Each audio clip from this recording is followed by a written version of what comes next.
Here I have the DOOGEE S86 Pro, and today I'm going to show you how to change aspect ratio in camera on this device. So firstly you have to open camera, then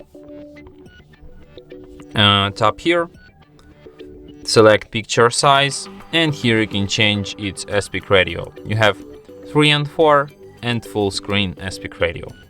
So you have 3:4 with 16 megapixels, 3:4 with 88 megapixels, you have full screen with 10 megapixels and full screen with 2 megapixels.